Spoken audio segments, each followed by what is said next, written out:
Hello, arts lovers around the world. It is another time of the year where more than 5,000 people are gathering together to enjoy, connect and explore through arts, culture and tourism activities in Dodoma, Tanzania. Welcome to the 70th edition of Chigogo Music Festival, to be held for 3 days consecutively from 24th to 26th of July 2026 at Chamwino Arts Center, Chamwino, Ikulu, Dodoma, from 10 o'clock a.m. to 8 o'clock p.m. Chigogo Music Festival, 3 days of seminars to artists, traditional dance, live performance from over 50 dance groups, business exhibition, film screening, well-coordinated city tour trips, wine tasting, barbecue and traditional food, fashion show, and other amazing ones in a lifetime surprises. Affordable ticket available for international attendees coming out of Africa, $50 per day or $125 for the whole festival. For Africans attendees coming out of East Africa, $20 per day or $50 for the whole festival. For reservations, more details, partnership and sponsorship, contact us +255 758 907980. Email artschamwino@gmail.com. Chigogo Music Festival 2026, 100% traditional experience.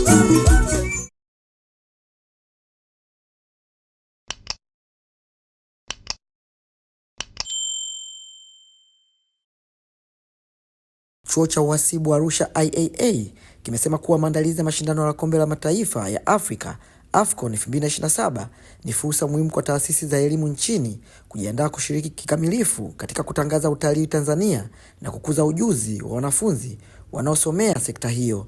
Akizungumza na waandishi wa habari katika banda la IAA kwenye maonesho ya wiki ya utumishi wa umma yanayoendelea katika viwanja vya Chinangali Park jijini Dodoma, meneja wa kampasi ya Dodoma wa IAA Profesa Epafara Manamba amesema AFCON si tukio la michezo pekee, bali ni jukwaa la kimataifa la kutangaza Tanzania kwa wageni wanaofika kutoka mataifa mbalimbali.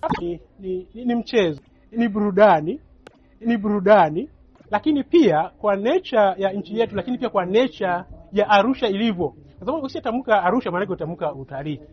Na bahati nzuri sana chuo cha uhasibu Arusha makao makuu yapo Arusha.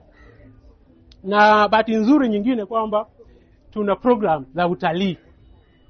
Kwa hiyo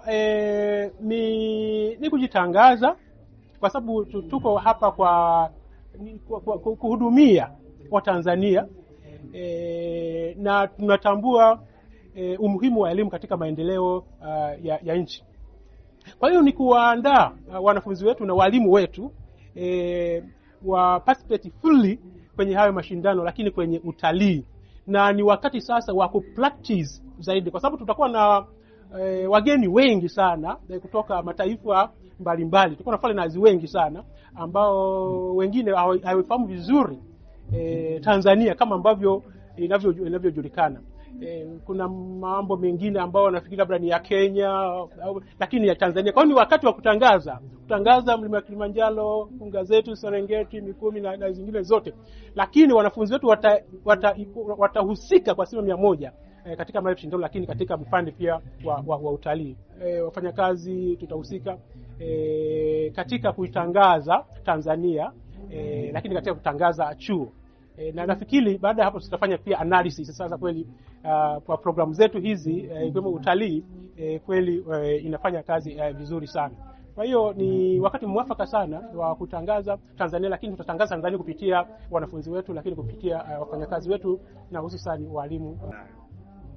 Dira ya 2050 imeipa private sector sehemu kubwa sana. Na tunapoongelea uwajibikaji jumuishi, tunapoongelea uchumi jumuishi, tunapoongelea kitu kinachoitwa jumuishi, private sector inahusika kwa 100%. Na ndio maana ukisema vizuri dira 2050 imeipa sekta binafsi nguvu kubwa sana, kwamba maendeleo ya nchi hii yataletwa na sekta binafsi. Serikali inabaki kusimamia, kuandaa miundombinu ili sekta binafsi iweze kuexcel.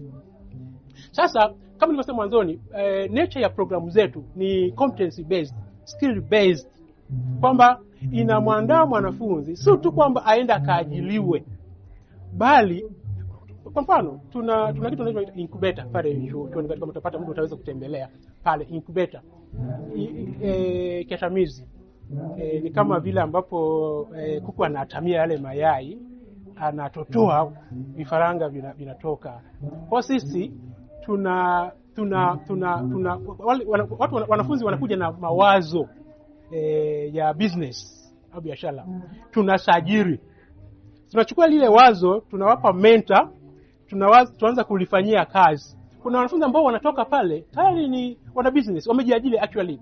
Kuna wengine wanataka hata watoke mapema, wamalize mapema waondoke, kwa sababu walichokuwa na kitaji wameshakipata. Tuna empower mentally, lakini pia tunawaunganisha na SIDO. Kwa mfano iweze kusajili, kwa mfano zile business au mawazo yao waweze kusajili, lakini tunawakulisha na wafadhili. Tunashirikiana na CRDB kwa mfano, namna ya kuendesha hizi program. Kwa mfano ili mwanafunzi kwa mfano labda kama anasoma banking au attached kule, anapomaliza tayari ana uzoefu wa kibenki na sehemu zingine na maeneo mengine na procurement maeneo mengine. Kwa hiyo ile dira 2050 tumejipanga kwa kiasi kikubwa sana kwa sababu ya mitaala yetu tulivyoiandaa. Sisi hatudili tu na theory au nadharia, tunahusika zaidi kwenye Akizungumzia utekelezaji wa dira ya taifa ya maendeleo ya 2050, Profesa Manamba amesema IAA itaendelea kuwekeza katika mitaala inayozingatia ubunifu, ujuzi na uwajibikaji jumuishi ili kuandaa wataalamu watakaosaidia kujenga uchumi shirikishi na endelevu. Mtazamaji na mfuatiliaji wa Washindi Media, usisahau kusubscribe, comment, like na share ili uwe wa kwanza kupata taarifa zetu. Siku hizi mambo yanakwenda kidigitali zaidi, yani kadi za michango na mialiko zinasambazwa kwa njia ya SMS na WhatsApp. Tunatoa huduma za kusambaza kadi nzuri na za kuvutia, yani stylish. Tunasambaza kadi kwa njia ya SMS na WhatsApp kwa waalikwa wote ndani ya dakika 30 tu. Tunawapigia simu waalikwa wote kuhakiki kama wamepokea kadi. Tunaskani kadi siku ya sherehe kuepusha uzamiaji. Baada ya sherehe, waalikwa wote watatumiwa kadi ya shukrani. Usipoteze muda wako kutembeza kadi nyumba kwa nyumba. Watumie kadi direct kwenye simu zao za mkononi, iwe smartphone au kitochi. Tupigie kwa simu nambari 07474098 au tucheki WhatsApp kwa namba 0763530877. Kwa kadi za kijanja, sisi ndo namba 1.